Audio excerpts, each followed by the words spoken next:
Hi, my name is Junko Yoshida, Editor-in-Chief of EETimes. I'm here today with Ray Stata, Chairman of Analog Devices. We are here today to congratulate Ray for receiving EETimes ACE Awards Lifetime Achievement Award. And I thank you very much. It's a great honor for me. I've read your magazines for decades, and I really appreciate being recognized by such a industry-wide prestigious magazine. Well, thank you very much.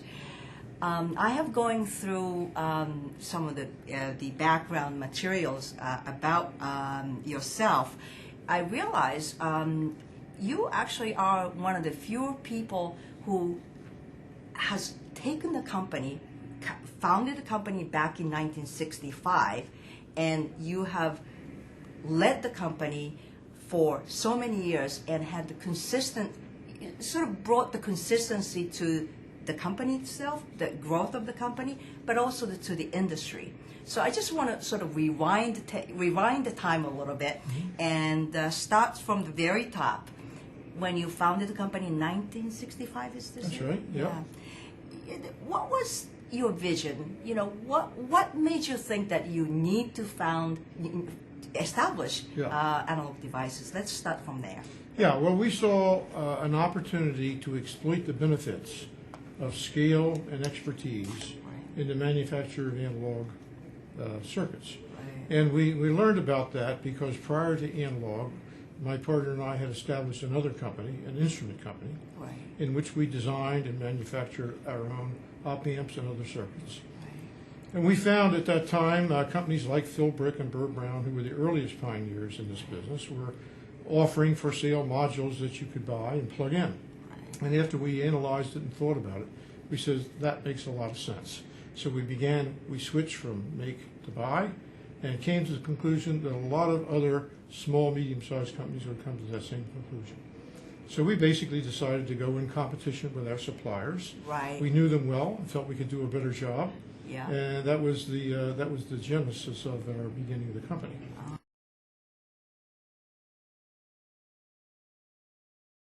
Can you think of other major transformation that you had to go through? Yes, another major one occurred in the mid-'80s to the late '80s. Yep. It turned out from the previous 15, 20 years, the growth of the company was quite remarkable, 25% plus a year. Yep. We made money, we were leaders in the marketplace, things were going just fine. And then in the mid-'80s, we hit the wall, not just analog, but a lot of people in the semiconductor industry for a whole bunch of reasons that had to do with the breakout of peace and the exchange rates, a number of things. Our sales flattened from having grown consistently 25% a year. Okay. And so we had several years of denial. Next year is going to be better. Right. And then we eventually concluded there's something fundamentally different. And waiting is not going to change things. We have to understand it and make transformations. In effect, what happened over that period of time is that the instrumentation market, where we grew up and where we made all of our money and expertise and image, flattened. But at the same time, the high volume markets in consumer, automobile, communications, what we call the 4 Cs, all of a sudden, for the first time, they needed the high performance capability that we had. Up to that time, they didn't. They bought the jelly beans. Right. But when things like the Sony CD players came out, they needed 16-bit D-Day converters. Right. And so they came to us and said, can you do this? And we said, sure. We said, how much will you pay? And they said, about $5. And we said, we're presently getting $50 for that kind of function. We don't think we want to sell it for $5. So we actually said no. You did? And our erstwhile competitor, Burr Brown, maybe was more desperate, I don't know, but they said yes. Oh. And within a short period of time, they were making these things by the millions. And so that was a wake-up call.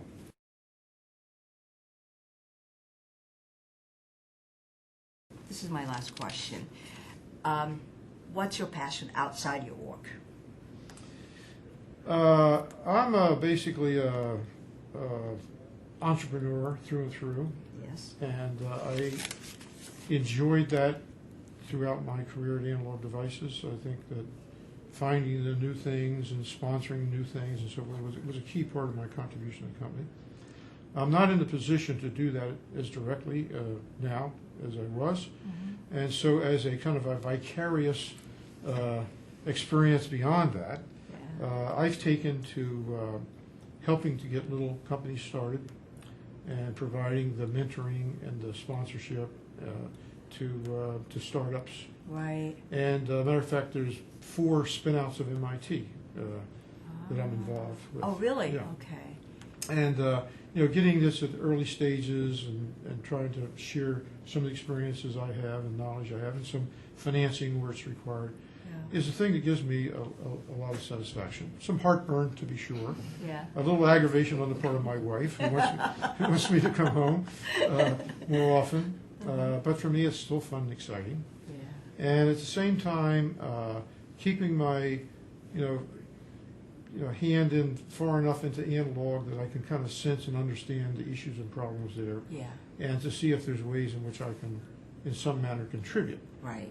to the ongoing greatness of this wonderful company. That's certainly my first love, my first commitment beyond my wife and my kids. There's I love to read and learn. Right. And whenever I can snatch some time, I do that. Yeah. When I was young enough, I liked to play tennis, but Oh, now it's too hard. Okay. Very good. Well, thank you so much for your time and congratulations for Yeah. the ACE Well, Award. thank you very much.